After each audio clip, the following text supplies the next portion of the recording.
Hello दोस्तों, मेरा नाम है कुणाल और आज इस पर्टिकुलर वीडियो के अंदर हम बात करने वाले हैं वेक्टर स्पेस के बारे में।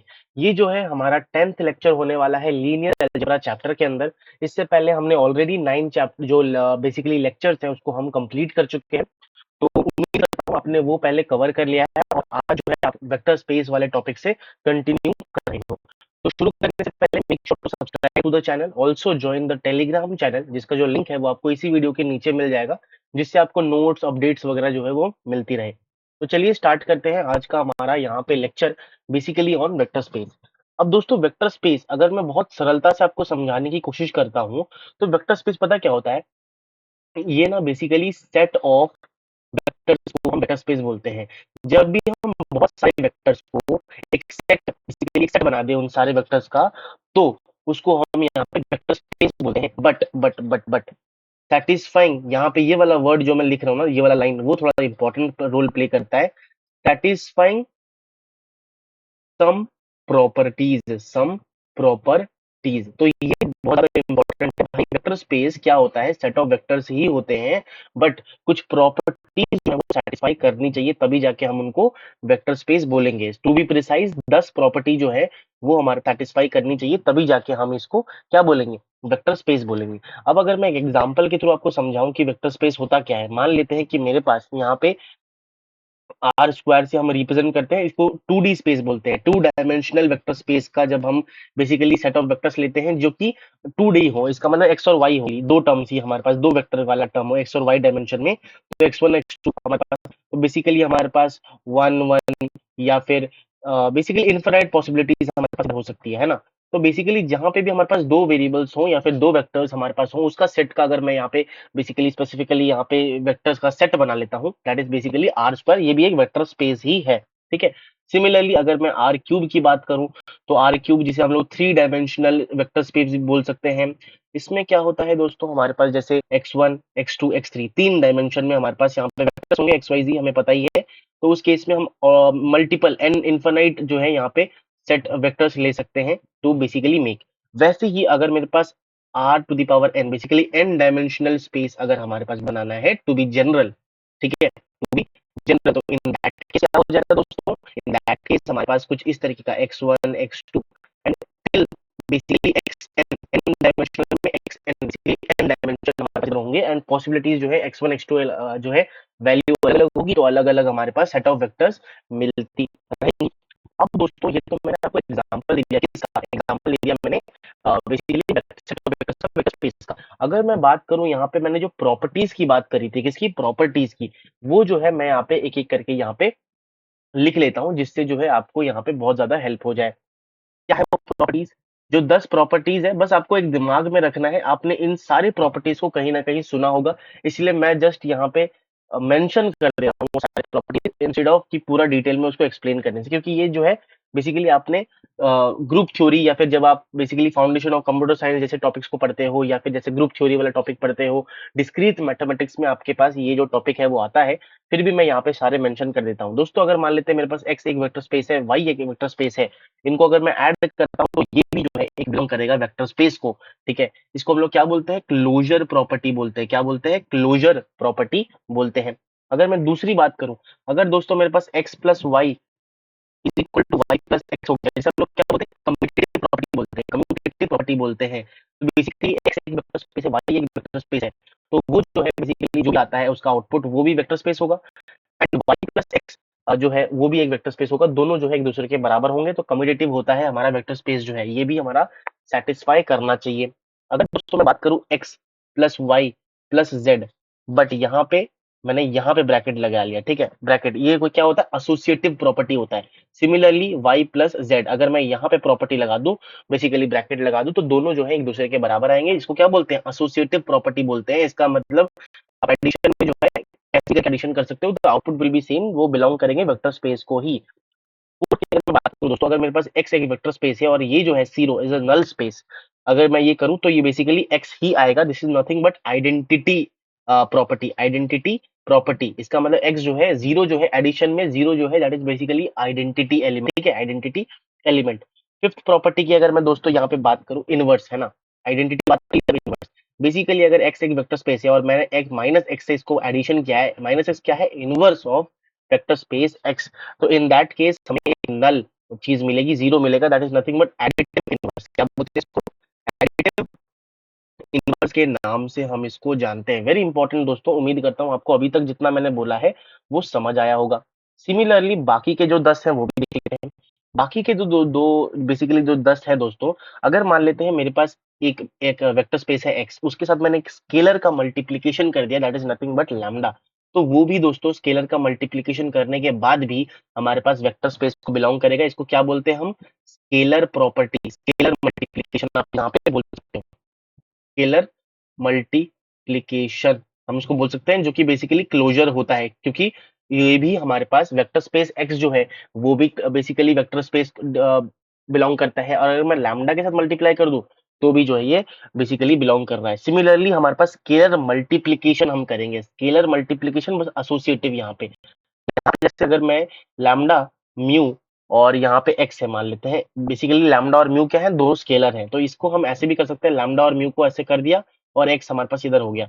इसका मतलब क्या हो गया, एसोसिएटिव दोस्तों, एसोसिएटिवली हम लैम्डा को मल्टीप्लाई करो पहले या फिर म्यू को, उससे फर्क नहीं पड़ता, आप कैसे भी करके मल्टीप्लाई कर सकते हो, स्केलर मल्टीप्लिकेशन, ये मैं यहाँ पे लिख देता हूँ।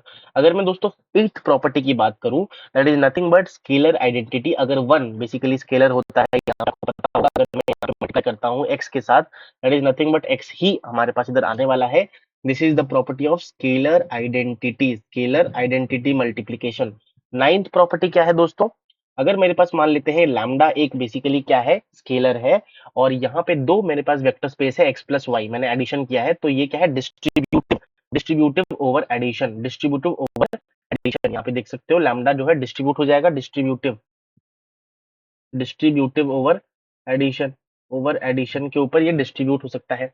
And last but not the least हमारे पास टेंथ प्रॉपर्टी जो आती है दोस्तों, दैट इज क्या, अगर मेरे पास स्केलर है, दो स्केलर है लैम्डा प्लस म्यू और एक वेक्टर स्पेस है, तो स्केलर जो है वो भी हमारे पास क्या हो जाता है, डिस्ट्रीब्यूट हो जाता है, डिस्ट्रीब्यूट, स्केलर डिस्ट्रीब्यूशन, इसका मतलब distribution, distribution of scalar, distribution of scalar on vector, ये भी आपको यहाँ पे ध्यान रखना है। ये सारी प्रॉपर्टीज जो है कहीं ना कहीं आपने अपने डिस्क्रीट मैथमेटिक्स वाला जो टॉपिक है या चैप्टर है या फिर अपना सब्जेक्ट है, उसमें कहीं ना कहीं इन सबको देखा होगा। मैंने फिर भी जो है सारी चीजों को आपको एक ब्रीफ ओवरव्यू दे दिया है कि ये जो चीजें होती है वो हमारे पास यहाँ पे मेन जो चीज है वो होता है। अब दोस्तों हम एक नए टॉपिक के बारे में बात कर रहे हैं, बट उससे पहले मैं क्या करूंगा, इस पेज को थोड़ा सेव कर लूंगा, बिल्कुल सर। अब दोस्तों सेव करने के बाद हम क्या करेंगे, यहाँ पे मैं एक नया पेज ऐड करूंगा और हम देखेंगे बाकी की चीजें, ठीक है। तो सबसे पहली बात तो अगर मैं दोस्तों दिखाऊं, हम अभी बात करने वाले हैं किसके बारे में, हम अभी बात करने वाले हैं दोस्तों, बेसिकली यहाँ पे आप देख सकते हो वेक्टर, वेक्टर वेक्टर सब स्पेस के बारे में हम यहाँ पे बात करेंगे, किसके बारे में, क्योंकि वेक्टर स्पेस के बारे में क्या होता है हमने पता चल गया, अब वेक्टर सब स्पेस क्या होता है इसके बारे में भी थोड़ा जानकारी जो है वो ले लेते हैं। बेसिकली हमारे पास मान लेते हैं कि V जो है is any vector space, any vector space क्या होता है, सेट ऑफ वेक्टर्स जो कि सेटिस्फाई करता है वो 10 प्रॉपर्टी, ठीक है। अगर W जो है, W इज सब स्पेस ऑफ V, सब space of vector space V, if if W जो है वो सबसेट हो जाएगा या इक्वल टू, या तो उससे कम या तो इक्वल टू होगा V के। इसका मतलब हमारे पास, इसका मतलब अगर वेक्टर स्पेस में, मेरे लाइन को ध्यान से सुनिएगा दोस्तों, अगर मैंने वेक्टर स्पेस जो हमारा वेक्टर स्पेस है उसमें से कुछ बेसिकली वेक्टर्स हमने निकाल लिए और उसका सेट बना दिया, कुछ वेक्टर्स हमने वहां से निकाले और उसका सेट बना दिया, तो वो जो वेक्टर है अगर वो 10 प्रॉपर्टी को सेटिस्फाई करता है, देन वी विल टेल कि वो जो है हमारे पास यहाँ पे वेक्टर सबस्पेस है। इसका मतलब if W itself a vector space called vector सब स्पेस, ठीक है। अगर W जो है हमने सेट ऑफ वेक्टर्स निकाला है वो भी 10 प्रॉपर्टी सेटिस्फाई कर रहा है, देन वी विल टेल कि हमारे पास यहाँ पे क्या है, बेसिकली हमारे पास यहाँ पे वेक्टर सब स्पेस है, वेक्टर सब स्पेस है। अब जो है दोस्तों हम यहाँ पे बात करेंगे क्या, अब हम बात करने वाले हैं स्पैनिंग सेट के बारे में, ठीक है। स्पैनिंग, स्पैनिंग लिखना था, स्पैम हो गया जो आप लोग करते हो लाइव क्लासेस में, तो अगर बात करूं यहाँ पे स्पैनिंग सेट की ना, ये क्या होता है, मैं मान लेता हूँ कंसिडर कंसिडर अ सेट, ठीक है, कंसिडर द सेट एस मैंने यहाँ पे माना है, जिसमें बेसिकली हमारे पास क्या है, मैंने सेट माना है तो करली ब्रेसेस में रिप्रेजेंट किया जाता है सेट को, set of vectors that is nothing but 1 0 और 0 1, 0 और 1, ये मैंने यहाँ पे एक सेट किया है, इसको मैं x1 वेक्टर मान लेता हूँ, इसको मैं x2 वेक्टर मान लेता हूँ। देन दोस्तों आर स्क्वायर वेक्टर स्पेस जो है ना, R square vector space generated by S, ठीक है। अगर दोस्तों मैं ये जो एस वाला वेक्टर स्पेस है, इसमें अगर मैं 1 और 0 बेसिकली वैल्यू बदलता रहूंगा, तो मैं R square basically 2 dimensional vector space को जनरेट कर सकता हूं। इसका मतलब अगर मैं यहाँ पे ध्यान से देखूं, यहाँ पे डेफिनेशन आ जाएगा, इसका डेफिनेशन आएगा दोस्तों, स्पैनिंग सेट का डेफिनेशन आ जाएगा। क्या है स्पैनिंग सेट का डेफिनेशन? बेसिकली अगर मैं फॉर एग्जांपल आर स्क्वायर के रेस्पेक्ट में बताऊं, R square generated by linear combination क्या होता है, मैंने बताया था आपको पिछले लेक्चर्स में, linear combination of x1 and x2, ठीक है, x1 and x2, and in that situation we will say that S जो है वो स्पैन कर रहा है, किसको? Spans R, that is basically R square, आप कहते सॉरी आर नहीं, आर स्क्वायर को स्पैन कर रहा है। वी कैन टेल दैट, अगर हमें लिखना है basically R square is nothing but linear combination of S, basically जो स्पैनिंग सेट हमें गिवन है एस, ठीक है, एस जो है वो जनरेट कर रहा है पूरा 2 डायमेंशनल हमारे पास यहाँ पे क्या, वेक्टर स्पेस को। अगर मैं एक एग्जांपल देके आपको समझाने की कोशिश करता हूँ, मान लेते हैं कि मेरे पास वेक्टर स्पेस है किसका, आर क्यूब का। तो यहाँ पे अगर मैं एक सेट लेता हूँ दोस्तों, यहाँ पे अगर मैं एक सेट लेता हूँ किसका, बेसिकली 1 0 0 और यहाँ पे मैंने ले लिया 0 1 0, फिर मैंने यहाँ पे ले लिया 0 0 1। अगर दोस्तों ये तीन हमारे पास मैंने वेक्टर लिए हैं आर क्यूब के अंदर, ठीक है, तो अगर ये मान लेते हैं x1 है, ये x2 है, ये x3 है, अगर दोस्तों इसका लीनियर कॉम्बिनेशन कैसे होता है, linear combination k1 x1 plus k2 x2 plus k3 x3, ये हमने पढ़ा था लीनियर कॉम्बिनेशन में। तो k1 x1 k2 x2 ऐसे करके हम पूरे आर क्यूब के जो वेक्टर स्पेस है उसको जनरेट कर सकते हैं, and this is basically what, this is the, यहाँ पे हम ये कह सकते हैं, मान लेते हैं कि this is a S set, तो एस जो है वो क्या कर रहा है, स्पैन्स आर क्यूब, एस जो है वो क्या करता है, स्पैन करता है आर क्यूब को। This is the main concept behind हमारे पास स्पैनिंग सेट। तो हम ये बोलेंगे कि एस जो है वो क्या है, एस देयरफॉर हमारे पास स्पैनिंग सेट है, क्या है, स्पैनिंग सेट हमारे पास यहाँ पे हो जाएगा। तो इंपॉर्टेंट है, आपको ध्यान रखना है। अच्छा, अगर दोस्तों आपको ये समझ आ गया स्पैनिंग सेट क्या होता है, कि हम एक सेट ऑफ वेक्टर्स ऐसा ले लें जो पूरा वेक्टर स्पेस को जो है बेसिकली उन पर्टिकुलर कुछ एलिमेंट से हम पूरे वेक्टर स्पेस के उनके लीनियर कॉम्बिनेशन से, मेरी बातों को ध्यान से सुनना, spanning set is a set of vectors from which if we basically do linear combinations of those vectors we can generate the entire vector space।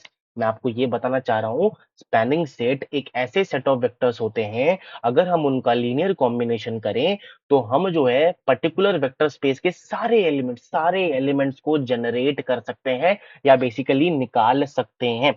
ये जो है बेसिक कंसेप्ट है हमारे पास यहाँ पे, जो आपको ध्यान रखनी है, जो आपको यहाँ पे ध्यान रखनी है। अगर दोस्तों आपको स्पैनिंग सेट समझ आ गया है, तो नेक्स्ट जो कंसेप्ट हमें सीखना है that is basically on basis. Basis क्या होता है भाई, बेसिस, अब वो बेसिस जो है किसके बेसिस पे बात कर रहे हैं, वो वाला बेसिस नहीं है, इंग्लिश वाला basis. Basis is nothing but, हम इसको मान लेते हैं एस से रिप्रेजेंट कर रहे हैं। तो बेसिस होने के लिए हमारे पास दो कंडीशन फुलफिल होनी चाहिए। सबसे पहली बात तो एस जो हमारे पास यहाँ पे सेट है, वो जो है स्पैनिंग सेट होना चाहिए या फिर स्पैन्स वेक्टर स्पेस वी। इसका मतलब दैट इज, जैसे मैंने आपको रिप्रेजेंट करके बताया था कि वेक्टर स्पेस वी के लीनियर कॉम्बिनेशन से, बेसिकली स्पैनिंग सेट के लीनियर कॉम्बिनेशन से हम वेक्टर स्पेस के सारे एलिमेंट्स को निकाल सकते हैं, जैसे मैंने आपको बताया। दूसरा जो कंडीशन है बेसिस होने का, दैट इज नथिंग बट जो एस है, दैट इज स्पैनिंग सेट, जो भी आप बेसिस कह रहे हो जिसको, जो एस सेट है वो consist of linearly independent set of vectors. अब लीनियरली इंडिपेंडेंट वेक्टर्स कौन से होते हैं दोस्तों? मैंने आपको बताया था लीनियरली इंडिपेंडेंट, लीनियरली डिपेंडेंट। अगर आपने वो लेक्चर नहीं देखा है तो make sure nature of vectors वाला जो टॉपिक है वो आप पहले देख लीजिए, तो आपको पूरा पता चल जाएगा। देन हम ये बोलेंगे कि जो एस है, देयरफॉर, और देन वी कैन से अगर ये दो, भी कैन ही हो गया भाई, कैन होगा, can say we can say जो एस है that is basically a basis, that is basically a basis, हम ये बोल सकते हैं यहाँ पे। अच्छा ठीक है, तो ये दो कंडीशन अगर सेटिस्फाई हो रही है, इसका मतलब जो एस है वो स्पैन कर रहा है वी को, इसका मतलब हम एस के लीनियर कॉम्बिनेशन से पूरे वेक्टर स्पेस के एलिमेंट्स को निकाल सकते हैं। दूसरा जो कंडीशन है, अगर दोस्तों हम यहाँ पे जो एस सेट है वो linearly independent set of vectors हमारे पास यहाँ पे होने चाहिए, बेसिकली होने चाहिए। अब दोस्तों यहाँ पे मैं आपको बताने की कोशिश कर रहा हूँ, मैंने आपको आर क्यूब वाला बताया था ना, यहाँ पे आर क्यूब, आर क्यूब के लिए जो स्पैनिंग सेट था मैंने यहाँ पे निकाला था आप सबके सामने, वो क्या था, दैट इज नथिंग बट, थोड़ा शॉर्ट में लिखता हूँ यहाँ पे, 1 0 0 1 0 1 एंड 0 0 1, यही था हमारे पास दोस्तों, यही था हमारे पास यहाँ पे। सॉरी, ये थोड़ा गलत लिख दिया मैंने, 1 0, यहाँ पे 0 हो जाएगा ना। अच्छा, यहाँ पे हमारे पास थोड़ा सा रुक जाइए, गलती हो गई मेरे से, बहुत बड़ी गलती हो गई। हाँ, ऐसा कुछ है, राइट। तो अगर दोस्तों हमने अभी देखा था कि भाई जो बेसिकली जो लीनियरली नियर कॉम्बिनेशन है एस का, we can generate what, R cube, हम यहाँ से जनरेट कर सकते हैं, यही हमने सीखा था अभी, जस्ट ऊपर देखा था हमने, है ना। अब दोस्तों अगर मैं इसका वेक्टर ले लूं, बेसिकली अगर मैं इसका सेट ऑफ वेक्टर ले लूं, इसका मतलब ये होता है एस जो है, अगर इस सारे वेक्टर को 1 0 0 0 1 0 0 0 1, ये जो हमारे पास है, आप देख सकते हो। सबसे पहली बात तो डिटरमिन, क्योंकि स्क्वायर मैट्रिक्स है तो लीनियरली इंडिपेंडेंट चेक करने के लिए क्या करना पड़ेगा, लीनियरली इंडिपेंडेंट चेक करने के लिए हम हमें मैट्रिक्स, अगर क्योंकि स्क्वायर मैट्रिक्स गिवन है तो हम सेकंड वाला लगा सकते हैं यहाँ पे।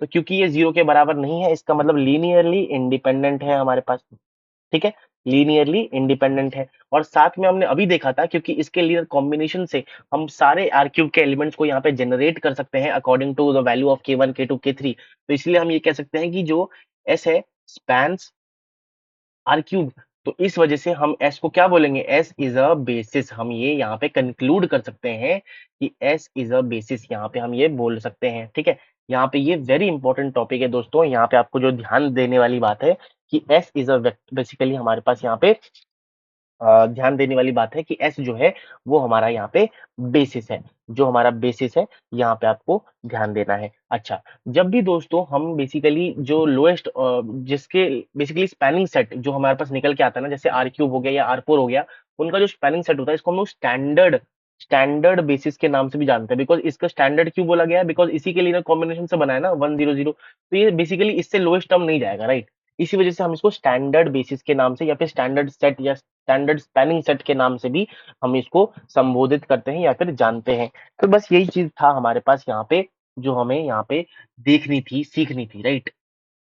तो दोस्तों इसी के साथ हमने जो है आज क्या क्या कंप्लीट किया, हमने देखा कि what is vector space, properties देखी कि क्या ऐसे प्रॉपर्टीज है, 10 प्रॉपर्टीज जिससे जो है हम ये कंक्लूड कर सकते हैं कि ये जो है वेक्टर स्पेस है कि नहीं। साथ में हमने वेक्टर सब स्पेस को देखा, स्पैनिंग सेट को देखा एंड बेसिस क्या होता है इसको समझा। तो ये एक एग्जांपल के थ्रू भी मैंने आपको समझाया कि व्हाट इज बेसिस, बेसिस होता क्या है, कैसे चेक करते हैं। हमने सबसे पहले क्या किया, हमने बेसिकली चेक किया कि सारे जो वेक्टर्स दिए हुए हैं वो लीनियरली इंडिपेंडेंट है कि नहीं, और साथ में हमने ये देखा कि जो एस है वो स्पैन कर रहा है कि नहीं इसको, वेक्टर स्पेस को, जो भी गिवन है in our case that is basically R cube, ठीक है। तो इसी के साथ दोस्तों आज का टॉपिक हमारे पास समाप्त होता है। And thank you so much for watching this video till now. अगर आपको कुछ भी समझ आया, मजा आया, तो please hit the like button right away, ठीक है। और अपने दोस्तों के साथ इस वीडियो को शेयर कीजिए। मिलते हैं ऐसी एक धमाकेदार नेक्स्ट वीडियो में, तब तक के लिए thank you so much, bye bye.